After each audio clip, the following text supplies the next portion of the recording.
দফা নম্বর 1,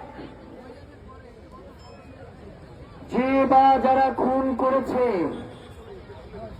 যারা খুনের পরিকল্পনা করেছে, যারা খুনের সহায়তা করেছে, তাদেরকে গ্রেফতার করে আগামী 24 দিনের মধ্যে বিচার নিশ্চিত করতে হবে। দফা নাম্বার 2, বাংলাদেশে যে সকল ভারতীয়রা কাজ করে, বাংলাদেশে যে সকল ভারতীয়রা কাজ করে, বাংলাদেশের স্বাধীনতা সার্বভৌমত্ব টিকিয়ে রাখবার জন্য তাদের ওয়ার্ক পারমিট বাতিল করতে হবে। দফা নাম্বার 3,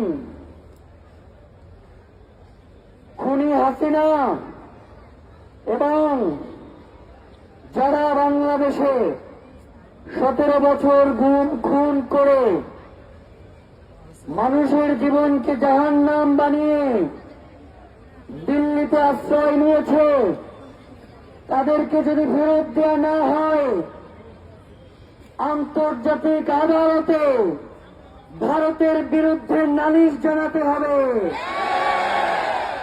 আমরা কোনোভাবেই যারা বাংলাদেশের শত্রু তাদেরকে ভারতে আশ্রয় দেওয়ার পক্ষে নয়। ভারত যদি তাদেরকে আশ্রয় দেয় তাহলে বাংলাদেশ সরকারকে আন্তর্জাতিক আদালতে মামলা করতে হবে। দফা নাম্বার 4, দফা নাম্বার 4, এখন পর্যন্ত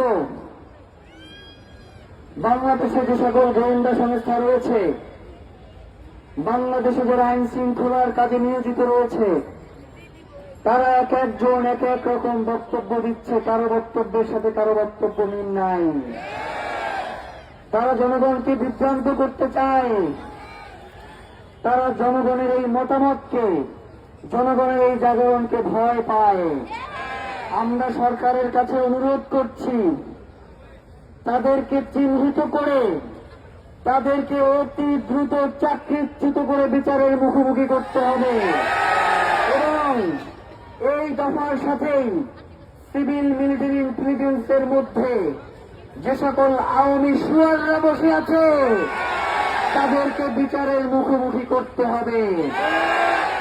প্রিয় ভাইয়েরা, এই 4 দফার মধ্যে আগামী 24 কার্য দিবসের মধ্যে শহীদ ওসমান হাদির খুনিদের গ্রেফতার ও বিচার সম্পন্ন করা হচ্ছে আমাদের প্রধান দাবি। বাকি 3 দাবি আমাদের প্রধান নয় এমন নয়, কিন্তু এই সরকার থাকতেই বাকি 3 দাবিও নিশ্চিত করতে হবে। প্রিয় ভাইয়েরা, ইনকিলাব মঞ্চের পক্ষ থেকে আগামীকালকের কর্মসূচি ঘোষণা করছি। আজকে